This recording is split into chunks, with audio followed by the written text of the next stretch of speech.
Paul. There he is. How are you? I am fine. How are you? Doing great. Thank you so much. We are so honored to have you on with us today. And you got to be excited. So it's a great time to be you, right? I, it is. And I am excited. I've looked at several of the interviews you've done, and they're really excellent. Good Oh, stuff. I like the way you handle things. So I'm excited. I've been looking forward to doing this one. that's wonderful. I really appreciate it. Well, you've been a part of our lives for so many years, and of course, it's not easy writing a good book, but it's not easy writing a whole bunch of good books. And so, it's definitely a gift that you have. And I'm curious to know, like, when did you first realize that you had the gift? Eh, There's a difference between knowing I had the gift and knowing I just wanted to do it. And knowing I wanted to do it came first. And that was from the time I was in high school, probably 16 or 17. I started writing.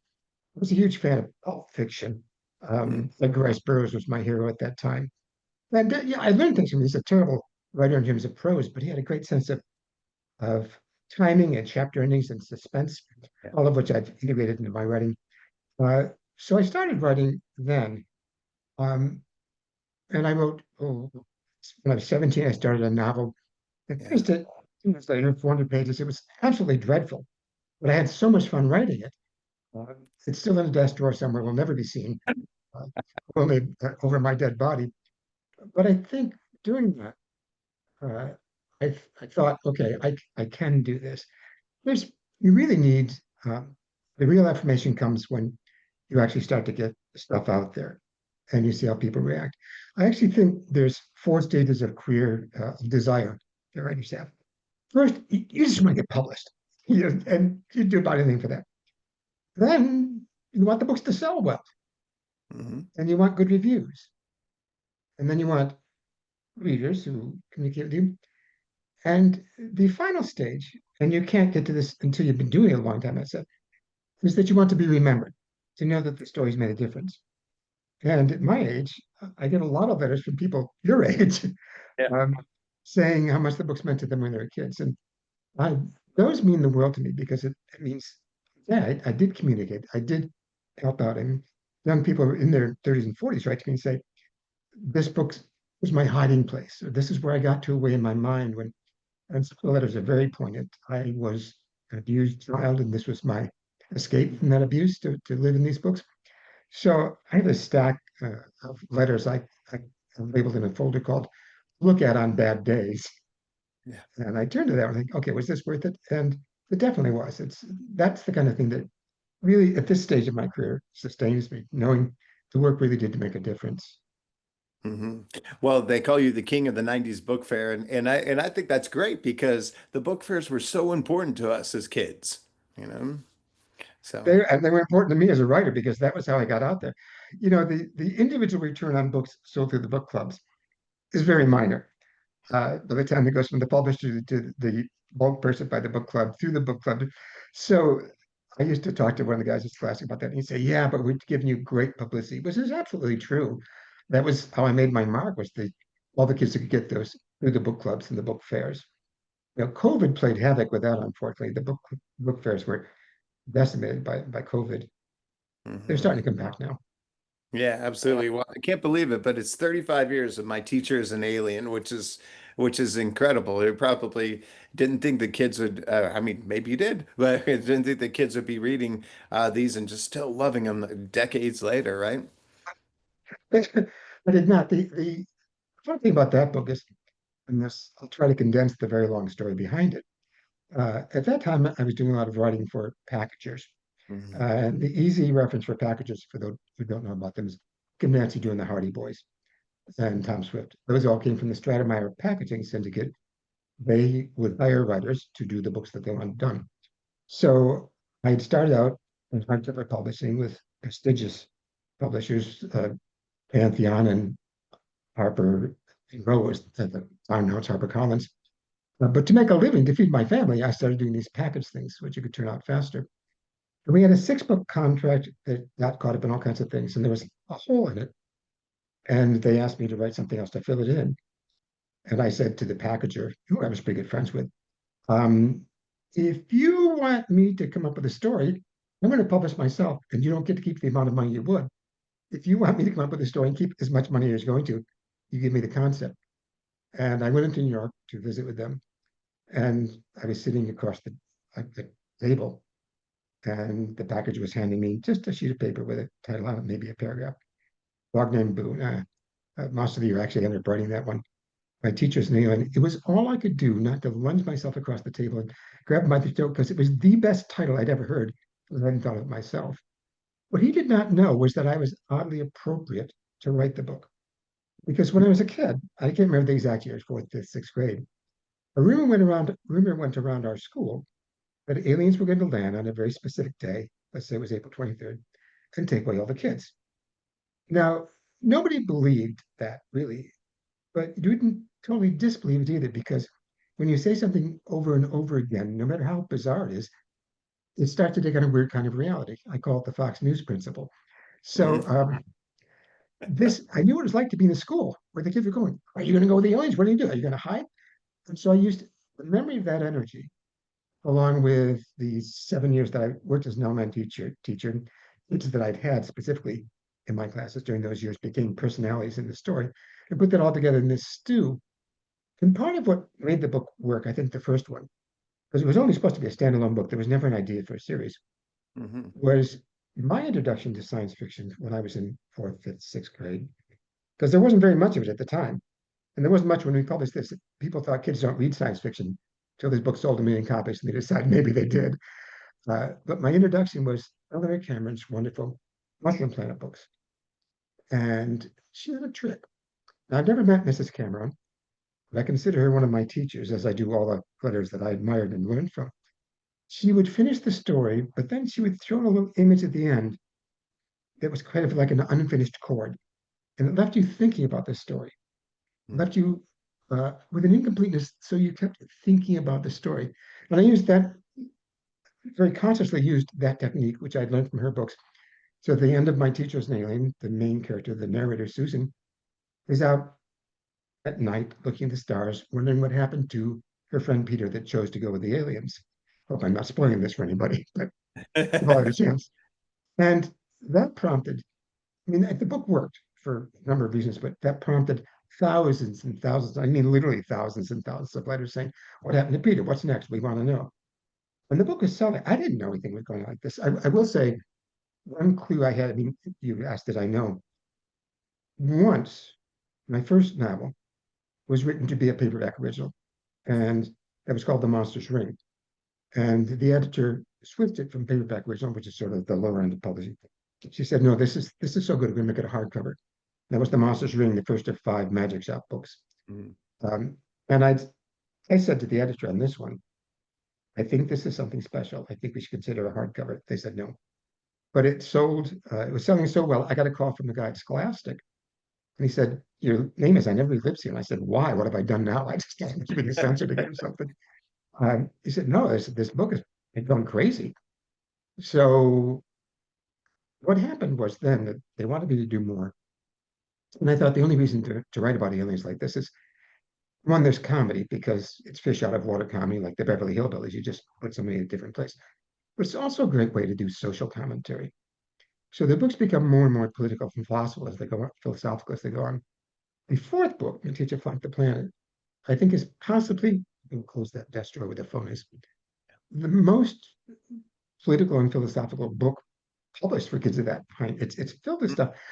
I got away with it because it was a science fiction paperback original, fourth in the series. Nobody was paying attention. The gatekeepers, the reviewers, it was just, oh, there's another book from COVILLE about this stuff. And the book is a secret between me and 1.5 million kids. So it's, Yeah. Oh, that's wonderful. And I'm curious what that book was for you when you were a kid, is sort of that planted the seed that made you go down this path. well, it was the Mushroom Planet books for one thing. Mm, But it was really when I started reading Edgar Rice Burroughs, yes. and not so much Tarzan. But what a thing to do! He created a character that's known literally around the world, which is only a handful of characters. Mickey Mouse, Yeah. McDonald, Sherlock Holmes, and Tarzan. Uh, but the ones I really fell in love with were his Martian books, John Carter of Mars, which was recently made, well, recently, 10, 15 years ago, made into film I'd been waiting all my life to see that turned out to be a disaster. So Yeah, it did. Oh my gosh. Well, also speaking of messages in there, it's the 30th anniversary of Am I Blue, which I know means a whole lot to a lot of kids. And that has to be something special when you hear from people that you know that the book really, really affected in a larger way than you might have originally thought. that is one of the things I've in my entire 48-year career of writing. Oh my God, 48 years. But it's one of the things I'm most proud of. Um, and I didn't know if it was going to get published. The editor of the anthology, Brian Dainbauer, a wonderful young people's writer, conceived of this anthology and invited many people to write a story for it. And I knew the other writers coming in, and I thought it to be quite literary. And I'm more of a comic fantasy writer. That's my tone. So the concept for the story came from a village voice. Basically, it was going to be LGBTQ friendly stories. Um, so basically, anything you want to write. And I was thinking about it, and I recalled an article I'd read in the Village Voice decades earlier about. It said it's actually quoted this in the story itself: the three great gay fantasies, and one of them was that everybody who was anywhere on the LGBTQ scale would turn blue for a day. Hmm. The idea being that people be finally forced to acknowledge the reality of the presence of people on that spectrum all around them, in their town, in their police force, on their school board, and it would mean the hiding would have to stop. So I thought, well, that's a pretty good concept to work with, and I needed a way to deliver the magic. So the comedy came in from his fairy godfather, Melvin, um, and he gives the kid who's very confused about his own sexuality blue vision, and they walk through town. And he said, "Oh my gosh, the librarian! Everybody thought she was a lesbian. She's perfectly straight, but there's the grocer. Looks like a blueberry because he's fat and bright blue, and he's got three kids, but he's queer as a $3 bill." And then they go to the library and they can see that, oh, they start looking at books, and it works in books too. And the kid goes, Julius Caesar? Oh my God, Alexander the Great was gay. And so um, it's, I think, a pretty funny story. It's been adapted twice for plays. Uh, but I also still have people come up to me and say, that story saved my life. I got it when I needed it. And what greater affirmation can you possibly have as a writer than to have somebody say, that story changed my life or literally saved my life? Yeah, that's amazing. Well, and then of course, I'm sure a lot of kids ask you like, "Well, I want to write a book, but it's so much harder than anyone can imagine." So, what kind of advice do you give them? I have three pieces of advice I give in school. I speak in schools quite frequently. A totally unexpected side effect of becoming a writer Yeah. is people saying, "No, come out and talk about it." And most writers are introverts. They want to sit by themselves in their room and get the story right. I am, in terms of being, in addition to being bisexual, I'm uh, bipolar in terms of I'm half introvert and half screaming extrovert. So I love going out and speaking, making speeches. Um, so that's taken me all kinds of places. Kids always ask, what's your advice for writing? And I give them three pieces of advice. One, simply read, read, read, read, read. You've got to fill your brain with words and good words, good quality words. Two, write, write, write, write, write. I mean, writers, there's so many people that want to write, say, I want to write a book. They say, oh, have you started anything? No, I just want to write a book. It's, right. And first part of writing for kids and for adults too is to keep a journal, which is like a present from your current self to your future self. Mhm. The third piece of advice I'd give kids is to quote the words of Winston Churchill during World War II to the British people, never give up. Never give up. Never give up. I went to school with people who were better writers than I was. Never be published because they weren't as stubborn as I was. And Mhm. the secret to my success, I often say, is boneheaded obstinance. I was just too dumb to give up. Um, but there's another aspect to success, Paul, that I think is underrated. Although I think any writer, anybody in the arts who is successful and honest about it, will tell you it's partly luck. Mhm. I've been a very, I know, I've been very, very lucky. For example, my teacher's nailing, which changed my career arc. It was a series of things. I happened to be at the right place. We had this contract go bad. That's a bad thing, but we had a chance to fill it in, and what we filled it in with turned into this mega hit that's still around 35 years later, as are the other three books in the series. Well, that's a string of good luck, bad luck, but ends up, it's a string of things that just happened that moved to a very lucky moment for me. So Yeah, luck, absolutely. now you have to be prepared. When the luck comes, you got to be prepared. But and there is signs of luck to some extent. Ellen Lerner, who wrote My Fair Lady, one of the things, the night he won the Oscar for the script for An American in Paris, his Mhm. father lived in Florida, was talking to a neighbor, and the neighbor said, well, Ellen certainly is a lucky man. His father said, yeah, he is. And the funny thing is about it is the harder he works, the luckier he gets. Yeah. So it is a combination of hard work, but also being in the right place at the right time. But that means you got to get out there. The more places you are, the more times you're there, the more chance something. And there's a third thing, and things stick with you from when you're very young. Um, I read in Parade magazine. You remember Parade magazine, the Yeah, of Sunday course. supplement? Yeah. There was a story about luck in that, and it talked about luck lines, which is a connection, a positive connection to another person. And the more of those you make, you build this web of possible luck. So the more positive connections you have. Now, it doesn't work to go out, I don't think, just saying, okay, I'm going to make positive connections, so I'll be lucky. It's you've got to make you do make the positive connections because that's the kind of person you are, that's the kind of way you interact with the world, but those lead to luck. So yeah, Mhm. I've been a lucky guy, but I did do a little seeding of that luck. Yeah, absolutely. Well, and you may be familiar with my co-host Drew Pearson, who caught the Hail Mary, went in the Hall of Fame, one of our Dallas Cowboys greats. We love to ask people their Hail Mary moment, which is that moment in your life or career you just had to go for it and it worked out for you. What do you suppose that was for you?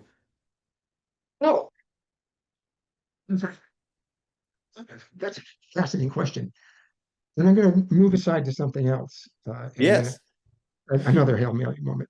Um, I guess the Hail Mary moment, it wasn't taking a chance. It was when all of a sudden my teacher's nearly exploded.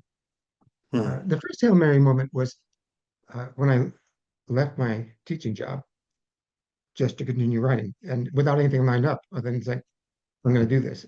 My life was in chaos at that point. And I had started publishing and I loved teaching and it's fueled my work for a long time. But I needed to get out of the house I was in, the situation I was in, the job I was in to just write. So I quit everything. I was about 30 at the time and just said, I will work as a dishwasher. I just need to have my brain free to write. So that's the hell no moment. So I'm going to take a chance on myself. I got pushback from the other teachers. I taught for 7 years and I loved teaching. I had really a good time there.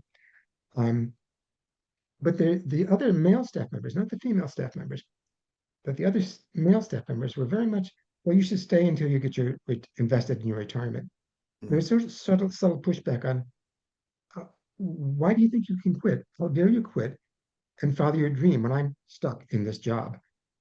And so there was a great deal of pressure for me to not do that thing and go out on my own. But I've always been sort of stubborn that way. Just Yeah. what I want to do and eventually pays off. I have three times torpedoed my career to do something new and different Hmm. and recovered from it. So the first was 30, I quit my job to write. I'd already published three books, but to write full time. Hmm. When I was 50, I decided to start an audiobook company, which was wonderful and incredibly doing business with that was another whole creative high. That was a Hail Mary pass. Destroyed my finances, but I've recovered from that now. Yeah. And then when I was 70, so I do this on a 20-year cycle, I signed on to write a revision of books and learns for science fiction rock opera because I love musical theater and I've always wanted to write it. That was not a wise decision financially, but do the things I like to do. And it was a great creative experience. Yeah, absolutely. Well, and you probably have something good planned for 90 too, right? I'm working, I'm trying to figure out what that is, or if I can break the cycle and not just make the family broke for like 3 years when I'm Yeah. 90. Well, part of that success is having that right mindset, and we talk about that on the show. And us creative types, we're very hard on ourselves. So, is there something that you tell yourself that kind of keeps you on the right path always? Oh, that's a great question. Um, this is probably what spurs me on, but also slows me down is the the knowledge that kids are reading the books and that the books do good in the world. But that is collides with the fact that I always want to make the next book better than the one before. And that's not realistic. And nobody's career goes that way. And I counsel other writers, look, Shakespeare didn't write hit after hit and get better and better and better. He wrote, Romeo and Juliet and Hamlet, but he also wrote, Titus Andronicus, Titus Andronicus. So you're trying to always do better. You have to accept the fact that it's not always going to work. Hmm. That is true. Well, I'm excited to see what else that you have coming up next. What other what are you working on right now? Oh, I made another turn in things. I'm writing scripts for graphic novels for two of my most popular books, Jeremy Thatcher Dragon Hatcher and Jennifer Ridley's Toad. And it's exciting for me because my original goal was to write for Marvel Comics, Yeah. which never came to pass, but here I am now, 50 some years later, writing comic book scripts, which I'm quite enjoying. Yeah. Well, see, you've checked off so many things on the list. It's pretty great. It's so you have to sort of think about what else it is that you want to accomplish because you're kind of ahead of the curve on everything, right? I do want to do more with musical theater. I've written three and a half, one single act adult musical, three kids musicals. And I really love doing that very much. One of them has had, well, two of them I turned into books after I wrote the scripts. Um, I like writing lyrics best. I would rather write lyrics than have somebody else write the book. The books for a musical, it's far harder to write Hmm. than the lyrics. And you get much less credit. Whenever a musical flops, the first thing they blame is the book. Oh, So yes. I'd rather pass that on to somebody else who was talking to my collaborators on this project, say, the last three musicals on Broadway that flopped. It was all the book. They all blamed, every critic and reviewer blamed the book. And I was working, this particular project was to rehabilitate a 25-year-old musical that never had legs. The book writer had died a year after she finished it. The Mm. composer, who's very gifted, is an Emmy nominated and done sports themes for ESPN, uh, had this incredible score. And he said to a mutual friend of ours, I had not met him at the time, I need somebody who understands both structure of musical theater and science fiction. And my friend Todd said, I got the guy for you. So, Yeah. so we have this project. Hopefully something's going to happen with it, but that was this version when I was 70. That's amazing. Well, last thing, of course, people talk about the struggle of getting kids to read, and it seems to happen every single year. But why is it so important to kind of keep these chains going, and things like the book fair, and what can we do to kind of help carry on the great tradition of reading and writing books? Oh, I love that question, Paul. First, the the most important thing in culture is, I believe, empathy. And the only way you can teach empathy that I know of is through story, because you live in somebody else's shoes for one. So empathy is incredibly important. It's what civilizes us. And you can see the way that some of the right wing is taken off said empathy is um, a crime, a brain disorder. That's where are people coming from? And the only way to teach stories, empathy is through story. You live in somebody else's shoes. How do you get kids to read? Part of it is you go where they are. I've described it this way before, and I do a lot of teaching at adult writers conferences. And if you start out you don't start with a moral. The moral grows from the story. If you're any kind of a human being, you're telling a story, your own morality will come through, your own sense of ethics will come through. But you don't start writing a story to teach a lesson. You learn the lesson as you're writing the story, as your own heart comes through. And you start where they are. If you stand on the top of the mountain of good taste, and the kids are at the bottom running around having a good time playing football and riding the bikes, and you shout, "The view's beautiful, come on up!" What are you doing?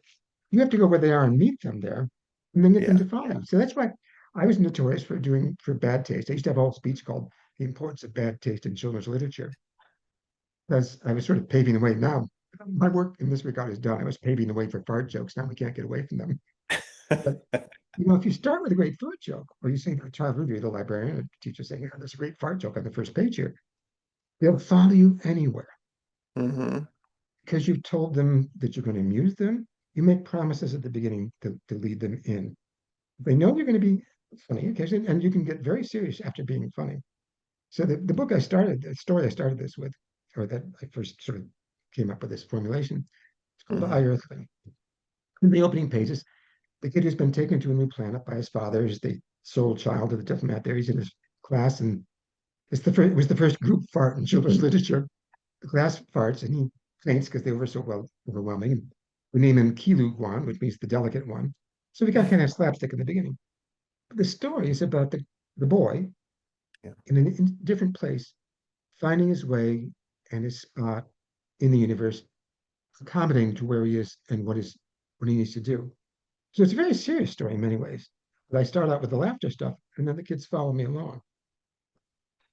Yeah, that's beautiful. Wow, I love that. Well, we're so excited to see what it is that you'll come up with next. It's been an absolute pleasure to get to talk to you about these legendary books and just talk about the craft of writing. It's so important that we pass this along. So thank you so much for your time today, and look forward to connecting with you It's again very soon.